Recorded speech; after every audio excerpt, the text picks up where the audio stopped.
शुक्रिया और बहुत बहुत और बहुत ही ढेर सारा प्यार आपको और बहुत सारा शुक्रिया फिर से एक बार, क्योंकि आप मुझे लाइक करने लगे हैं और मेरे वीडियो को भी सब्सक्राइब करने लगे हैं। इसके लिए मैं आपका तहे दिल से बहुत बहुत शुक्रगुजार हूँ। इसी तरह मेरे नए दोस्त भी अगर मेरे साथ इतना प्यार और दिखाएंगे और मेरे चैनल को सब्सक्राइब करके मुझे छोटा मोटा यूट्यूबर बना देंगे तो मैं बहुत ही धन्य हो जाऊंगा आपका प्यार पाकर। कहानी सुनिए। ये भी एक विक्रम बेताल से सीरीज की कहानी है। पुराने समय की बात है। उन दिनों भाग्यनगर में एक व्यापारी रहता था। उसका नाम धनगुप्त था। वह अपने व्यापार में बहुत कुशल था, लेकिन हर किसी का लिहाज करना उसके स्वभाव में था। इसका उसके हर बंधु बांधवों ने नाजायज फायदा उठाया। वह सब अधिकतर स्वार्थी निकले। किसी न किसी तरह वे धनगुप्त को बातों में फंसाकर या ठग कर अधिक से अधिक पैसा ऐंठने की फिराक में रहे। इस तरह काफी वक्त गुजर गया और धनगुप्त के इस प्यारे स्वभाव की वजह से उसके बंधु बांधव लाभ उठाते रहे। आखिर असलियत का पता तो धनगुप्त को चल गया, लेकिन जब तक वह बूढ़ा हो चुका था। धनगुप्त के 3 पुत्र थे, आनंद, विनोद और विवेक। एक दिन उन तीनों पुत्रों को बुलाकर धनगुप्त ने कहा, मेरे प्यारे बच्चों, मैं तुम्हें एक काम की बात बताना चाहता हूँ। अगर व्यापार में पढ़ना है तो याद रखो कि सामर्थ्य के साथ साथ स्वार्थ का होना भी जरूरी है। मुझ में इस स्वार्थ का अभाव था, इसलिए मेरे बंधु बांधव मुझे विश्वास में लाकर धोखा देते रहे। अब मैं अच्छी तरह जानता हूं कि उनकी वजह से मैंने काफी घाटा उठाया है। आज हमें करोड़पति होना चाहिए था, किंतु हम केवल लखपति ही रह गए। परोक्ष रूप से इसके पीछे तुम लोगों की काबिलियत है, वरना हम लखपति भी न रहते। इसलिए मुझे तुम लोगों की काबिलियत पर पूरा पूरा विश्वास है। अब मैं तुम लोगों से एक वचन मांगता हूँ, क्या तुम मेरी एक इच्छा पूरी करोगे? तब तीनों पुत्रों ने विनीत स्वर में कहा, हम भी जानते हैं पिताजी कि एक व्यापारी को स्वार्थी भी होना चाहिए। आप जिस मार्ग पर चल रहे थे वह हमें पसंद नहीं था, लेकिन आपके प्रति अपने आदर भाव के कारण हमने आपकी हर आज्ञा का पालन किया और आपके खिलाफ ऐसा एक कदम भी नहीं उठाया जो आपकी प्रतिष्ठा के प्रतिकूल हो। बेशक व्यवहार में स्वार्थ का होना आवश्यक है, लेकिन अपने पिता के प्रति कोई स्वार्थी कैसे हो सकता है? हम आपके प्रति अपना कर्तव्य अच्छी तरह जानते हैं। आप हमें आज्ञा दें। आप हमसे जैसा भी वचन मांगेंगे हम उसकी पूर्ति करने के लिए तैयार हैं। अपने पुत्रों के मुंह से ऐसी बात सुनकर धनगुप्त बहुत खुश हुआ और बोला, कई लोगों का कहना है कि अगर मेरा व्यापार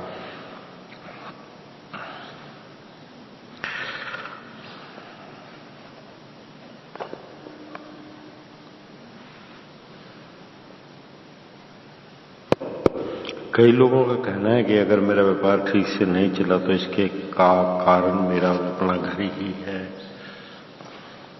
मैंने अपने गाड़े पिछड़ने की कमाई से यह घर बनवाया था, इसलिए मुझे इसके प्रति बड़ा स्नेह है। मैं चाहता हूं कि इस घर में मैं अपने प्राण छोड़ूं।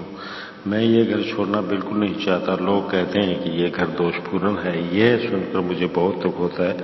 वे स्वार्थी लोग इस घर को सस्ते में हड़पना चाहते हैं, इसलिए वे लोग ऐसा दुष्प्रचार करने के लिए भी नहीं कतरा रहे हैं। तुम लोगों को ये साबित कर देना चाहिए कि इस घर में इस प्रकार का कोई दोष नहीं है। इसमें रहकर तुम करोड़ों की कमाई करनी चाहिए ताकि हम करोड़पति कहलाएं। बस यही मेरी इच्छा है। आनंद और विनोद ने तुरंत स्वीकारात्मक ढंग से अपने अपने सिर हिला दिए, लेकिन विवेक ने कहा, पिताजी आपने अपनी गलती जान ली। लगता है इसके बावजूद आप इस जन्म में नहीं बदलेंगे, क्योंकि अपने बंधु बांधवों के प्रति आप कठोर नहीं हो सकते। इसलिए सबसे पहले आपको चाहिए कि आप विवाद से हट जाए। मेरे ख्याल से बहुत जरूरी है। यह प्रस्ताव को धनगुप्त ने स्वीकार कर लिया। इस पर विवेक फिर बोला, व्यापार एक ही हाथ में रहे तो वह फले फूलेगा। इसलिए आपसे मेरा ये निवेदन कि आप हममें से जिस योग्य समझते हैं उसी पर इस व्यापार का दायित्व छोड़ दें। धनगुप्त ने इस प्रस्ताव को भी स्वीकार कर लिया और बोला, तुम तीनों सामर्थ हो, विवेकवान हो, यह मैं अच्छी तरह जानता हूं। जो मेरी इच्छा की पूर्ति करना चाहता है वह आगे सर आए। बाकी दोनों के लिए मैं अलग अलग से पैसे का इंतजाम किए देता हूं ताकि वे अपना अपना व्यवहार नए सिरे से शुरू कर सके। तीनों बेटे बड़ी देर तक आपस में विचार और विमर्श करते रहे, लेकिन नए सिरे से व्यापार शुरू करने के बजाय वे पिता के चल रहे व्यापार को ही आगे बढ़ाना बेहतर समझते थे। इसलिए वे फौरन किसी नतीजे पर पहुंच न पाए, बल्कि थोड़ी देर तक असमंजस में पड़ गए। इसलिए जब धनगुप्त को ही कहना पड़ा, अच्छा, इसका यह हल मैं ही सुझाता हूं। मैं तुम तीनों से एक सवाल पूछूंगा, जो उस सवाल का सही उत्तर देगा उसी को मैं अपना व्यापार सौंप दूंगा। तीनों बेटे इसके लिए रजामंद हो गए। तब उनसे धनगुप्त ने पूछा, यदि इसी क्षण तुम तीनों के सामने भगवान प्रकट हो जाए और वरदान मांगने को कहे तो तुम क्या कहोगे? आनंद ने तुरंत कहा, मैं भगवान से कहूंगा कि मुझे समुचे संसार का धन मुझे दे दे। विनोद ने भी लगभग यही कहा जो आनंद ने कहा था, लेकिन विवेक ने हंसकर कहा, इसमें सोचने की क्या बात है। अगर भगवान सचमुच मेरे सामने प्रकट हो जाए और मुझे वरदान देना चाहें तो मैं बेशक उनसे वही मांगूंगा जो किसी एक सहृदय व्यक्ति को मांगना चाहिए। अच्छा, वह क्या है? धनगुप्त की उत्कंठा जागी। यह कि सभी मानव सुख शांति से रहे और समृद्धि पाए, वह स्वस्थ रहे और भाग्यशाली हो। विवेक ने बिना किसी आवेग के उत्तर दिया। ये उत्तर सुनकर उसके दोनों भाई ठटका कर हंस दिए, लेकिन धनगुप्त ने ऐसा वह कुछ सोचता रहा और फिर उसकी प्रशंसा करते हुए उसने व्यापार की जिम्मेदारी उसी को सौंप दी। ये देखकर आनंद और विनोद बचके रह गए। तब धनगुप्त ने ही उनसे कहा, तुम तीनों ही सामर्थ्य रखते हो, इसलिए तुम्हारे सामर्थ्य को जानने के लिए मुझे किसी प्रकार के सवाल की जरूरत नहीं थी, क्योंकि मैं तुम्हें बचपन से ही देखता आ रहा हूं। मैंने शुरू में ही क्या कहा था कि व्यापार में सामर्थ्य के साथ साथ स्वार्थ की भी जरूरत होती है, लेकिन किसी के स्वार्थ को पहचानना कोई आसान काम नहीं। ऐसे सवालों के जब जवाब आएंगे तब किसी के स्वार्थ का पता चलेगा।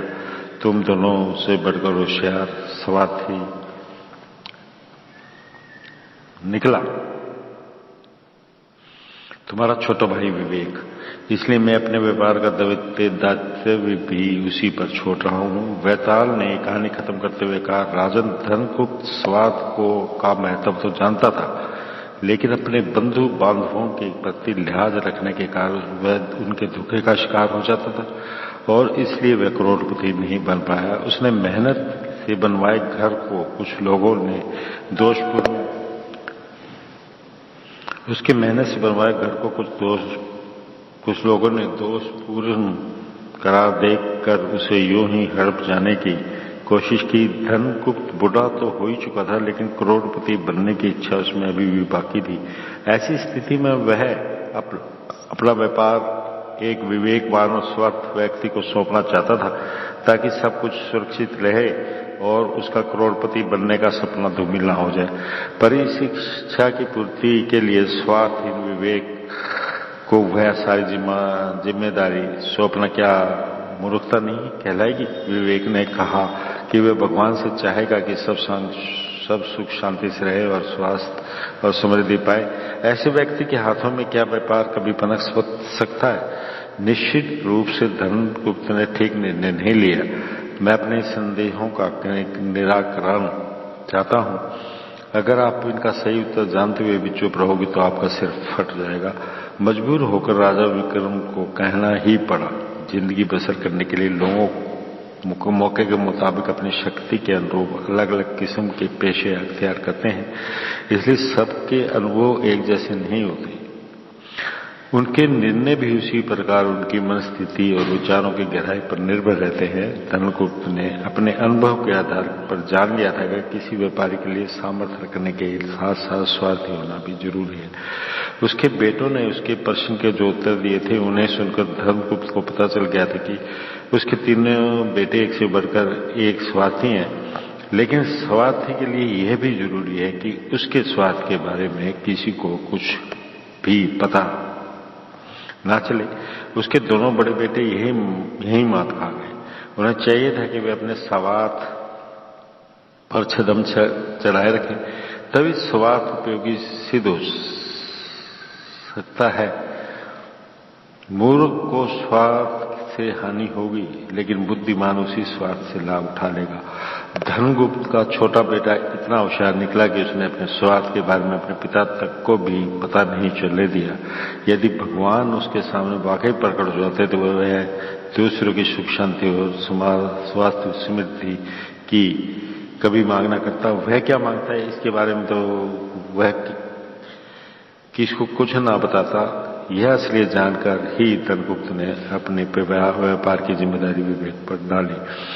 वेताल को उत्तर देने से राजा विक्रम का मौन एक बार फिर से भंग हो चुका था, इसलिए वेताल वहां से लाश समेत गायब हो गया और फिर पहले की तरह शमशान में पेड़ की उसी शाखा से जा लटकने लगा। तो दोस्तों ये कहानी कैसी लगी सोचिएगा, और मेरे नए दोस्तों से और पुराने दोस्तों से फिर से हाथ जोड़कर यही गुजारिश मैं बार बार करता हूं कि प्लीज प्लीज प्लीज मेरे चैनल को सब्सक्राइब कर दीजिए।